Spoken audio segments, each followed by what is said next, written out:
What's going on, everybody? Mortem here, this time bringing you a look at my build for the upcoming Pathfinder Wrath of the Righteous, which is currently in beta. This build, the SwordSaint Duelist, is all about the SwordSaint archetype for the Magus, as well as the Duelist Prestige class.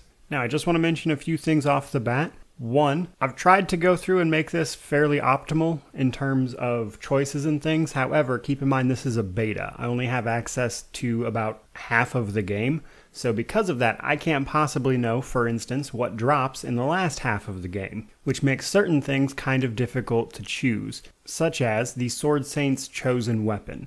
The SwordSaint archetype for the Magus gets a chosen weapon, where essentially they get to pick a weapon that is their chosen weapon. It gives them the weapon focus for that weapon. But more importantly, in this particular example, there's obviously going to be an optimal choice depending on what kind of loot drops to expect when throughout the game. But because I don't know some of that information, that becomes very difficult to pin down. So for now, I'm just going to go with a specific option that is kind of, in terms of flavor, relevant to the class. But keep in mind, it might not be the best when the game actually launches and I know what's at the end of the game. Second of all, this is mostly a guide in a lot of ways, so feel free to change any of this stuff up. Absolutely, go crazy. None of this is set in stone. Do what you want to do. And then the last thing I want to mention is that the Duelist is a prestige class. That means it has requirements in order to put points in it. Those requirements are having 2 ranks in the mobility skill, having the feats of dodge, weapon finesse,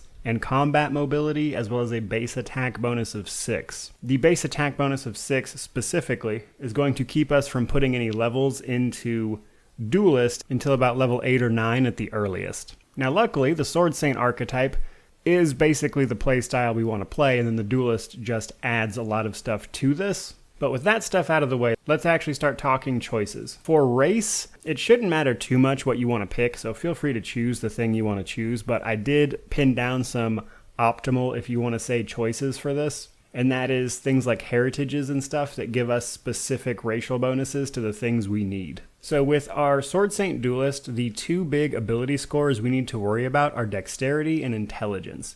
So with that in mind, the Grimspawn Tiefling Heritage will give us a bonus to both of those things, as well as the Vitala-born Dampier Heritage will give us bonuses to both of those things. Now, I do want to mention as a third option that the Keen Kitsune Heritage will actually give us these bonuses as well. However, that one gives us a -2 to Strength, and while we're not going to be using Strength much, we can still take a penalty for it for parts of the game. So because of that, I can't really recommend the Kitsune too much, but it's an option. If you want to play a Kitsune, it shouldn't be that big of a deal. Now, we are playing a SwordSaint Magus for probably the first big portion of the game as our class. So Maguses get spells, and I want to mention that we are not going for damage spells here. That would be a mistake. The main reason we pick the SwordSaint Magus is specifically the class features around their weapon attacks and things, and the spells are kind of a bonus. Now, because we're not really putting a lot of emphasis on those spells, trying to do damage with these is mostly a waste of time. You want to focus on spells that are going to give you self-buffs.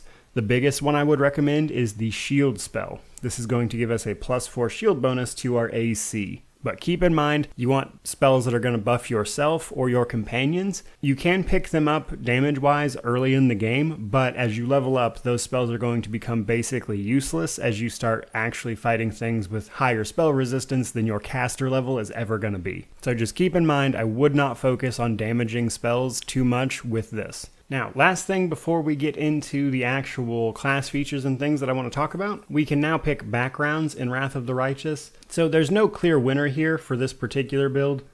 Most of your backgrounds add skills to your class skills. Mostly, I would say just pick one that's going to give you a class skill that you want to have, or perhaps a small bonus in a skill that you would like to have. 2 that I noticed that I personally like for this particular build are the Healer as well as the Martial Disciple backgrounds. I like both of those, but keep in mind, again, none of the backgrounds are like super be-all, end-all for this. But let's actually start talking about our class features and what these are going to do for us. So at the end of the day, once we're actually level 20, we're going to want to have 9 levels in our SwordSaint archetype, 10 levels in Duelist, and actually 1 level in Vivisectionist, which is an alchemist archetype. Now, we are putting that point into Vivisectionist because 1, it gives us access to something very strong at level 1 that is going to help this build tremendously. And 2, we can only put 10 levels in Duelist, so we can't put any more points there, and putting a point into SwordSaint after level 9 wouldn't do us any good because the level 10 for SwordSaint gives you literally no bonuses. But starting with the SwordSaint, because that's what I recommend you start the game as, and then maybe put a point into Vivisectionist for level 2, and then start flipping back to SwordSaint. But for SwordSaint, like I mentioned, at level 1 we pick a chosen weapon.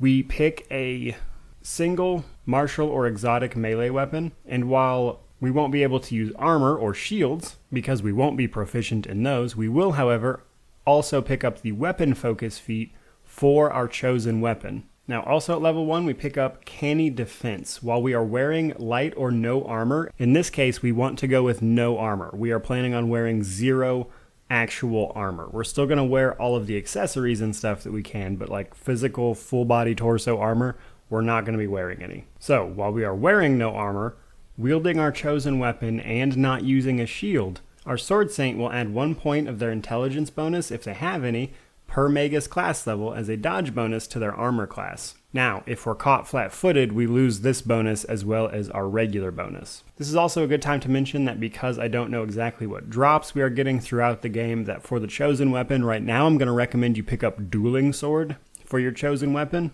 But keep in mind that might change into something else when the game actually launches and we know everything about the loot drops later. But in addition to Canny Defense at level 1, we pick up Spell Combat. So Maguses are able to cast spells and wield our weapons at the same time. This works like 2-weapon fighting, but with a spell in your offhand instead of your second weapon. So this will again require us to be wielding a one-handed weapon, with no offhand, no shield, nothing like that. This is one of the reasons we pick the dueling sword for our chosen weapon, but truth be told, if you wanted to use something like rapier or something, that would also work. You just gotta remember to stack your bonuses that we'll talk about later into the right place. We can choose, if we have spell combat active, to make all of our attacks with our melee weapon at a -2 penalty, and also cast a spell that same round from our Magus spell list with a casting time of 1 standard action. Now, Maguses also get an arcane pool at level 1. I'm not going to go into this too much. I went over it a lot in my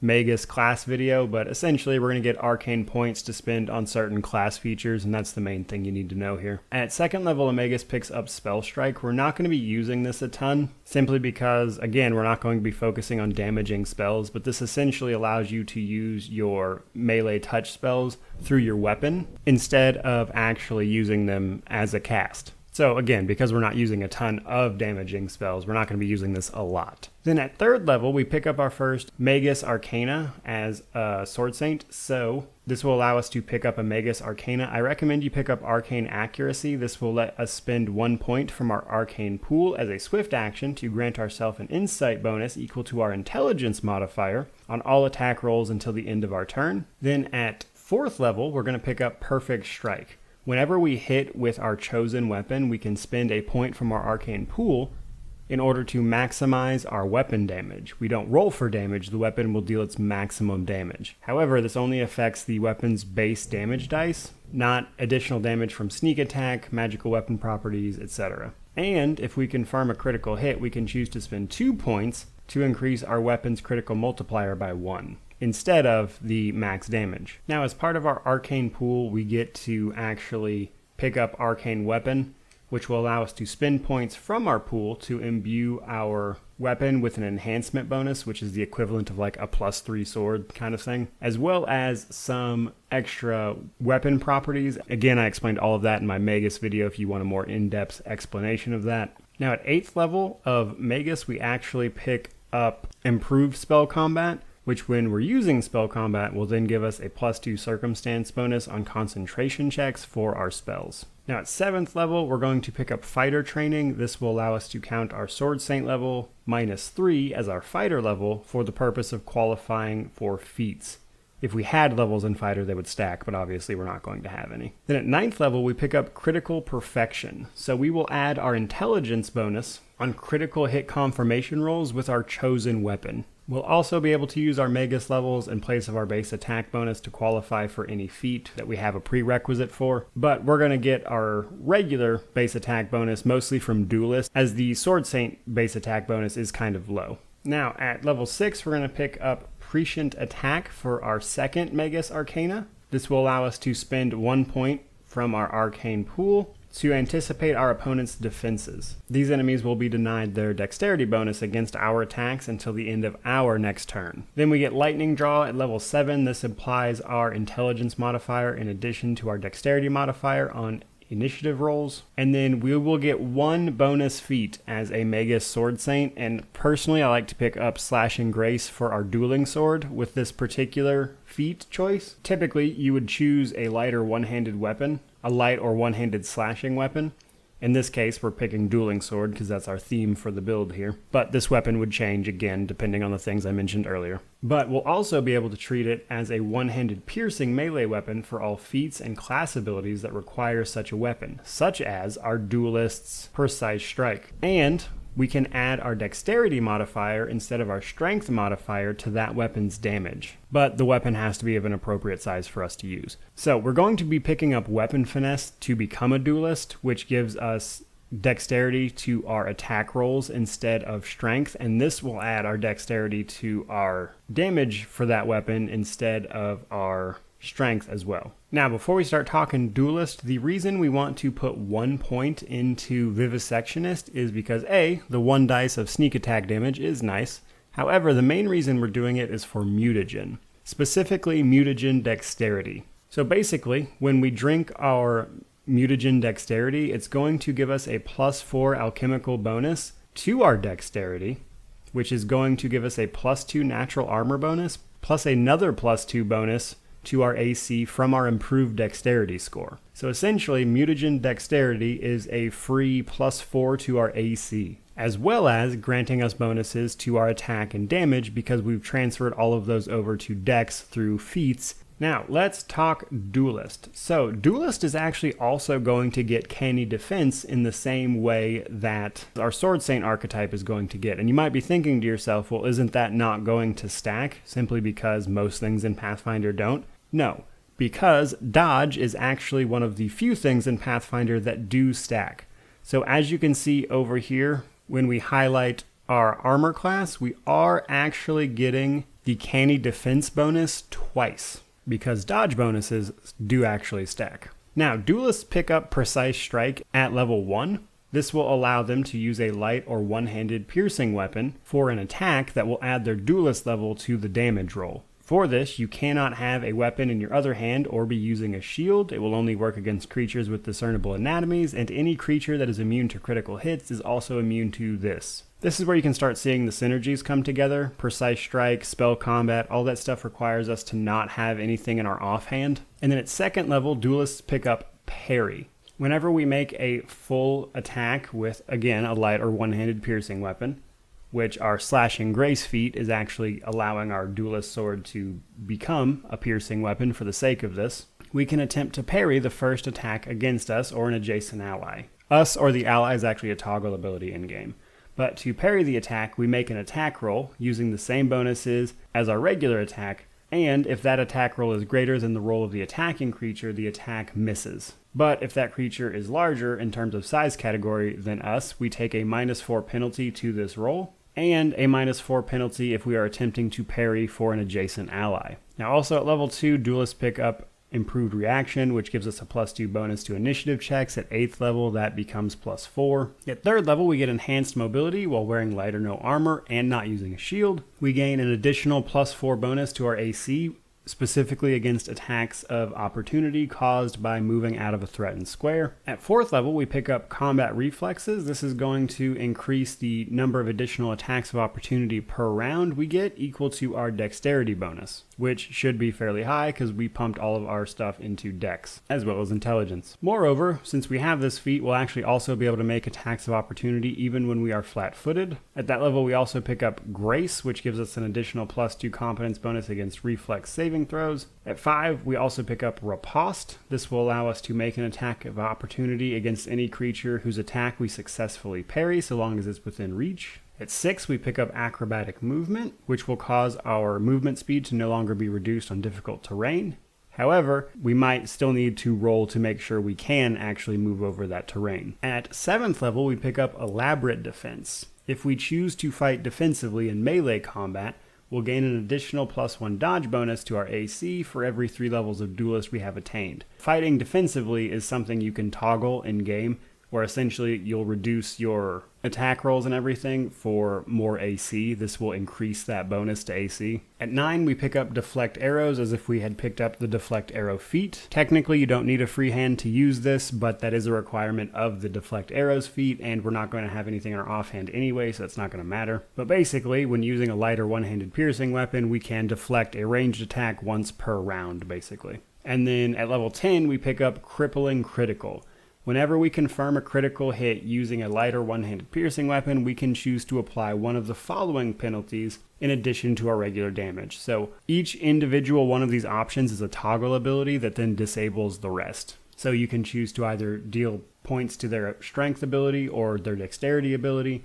You can choose to give them a -4 penalty on all saving throws, a -4 penalty to their armor class, or deal some bleeding damage. All of these penalties last for 1 minute except the ability damage, which has to be healed normally, and bleed damage has to either be cured magically or continues until they leave combat. Now that's all the class features, and like I mentioned, I'm sure people can kind of start to see all of our synergies there. Just to finish this up, let's talk about some of the feats I would recommend you pick. So the first 3 need to be dodge, weapon finesse, as well as combat mobility, because those are required feats for you to actually pick up the Duelist prestige class. Again, along with having a base attack bonus of 6, as well as 2 points in the skill of mobility. After that, I recommend picking up Piranha Strike, which is essentially power attack, but if you have weapon finesse. Then Aldori Dueling Mastery is a good one. This will give us a +2 bonus to our initiative checks as long as we start combat with a dueling sword, which we should, as I mentioned, if we're using a dueling sword.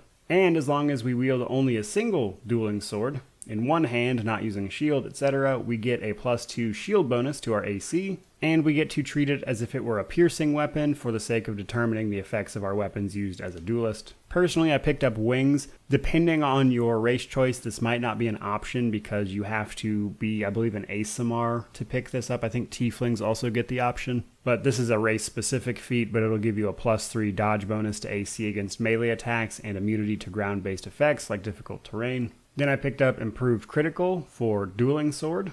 This will double our threat range, which as you can see to the left, with all of our bonuses, our threat range with our Dueling Sword is 17 to 20, which is pretty good. Then I picked up Weapon Specialization for the Dueling Sword, which gives us a +2 bonus on all damage rolls with this particular weapon. Then I picked up Hammer the Gap. Whenever we make a full attack, each consecutive hit against the same opponent deals extra damage equal to the number of previous consecutive hits you've made against that opponent this turn. And it's multiplied on a critical hit. And then lastly, I picked up Critical Focus, which gives us a +4 circumstance bonus on attack rolls made to confirm critical hits. So to sum this build up, we should essentially be hitting pretty regularly just through having a decent base attack bonus as a duelist. You can even turn Piranha Strike off to give you even more base attack bonus if you happen to have trouble hitting anything. We're going to have a pretty good critical threat range with our weapons because of the improved critical and everything. Our armor class is going to be pretty great, actually, through all of our elaborate and canny defense, as well as our dueling mastery, our shield bonuses, our dodge bonus, plus our just regularly high dexterity. If we throw our mutagen dexterity on, we actually gain another +4 AC just from turning that on. And that is unbuffed right here. This isn't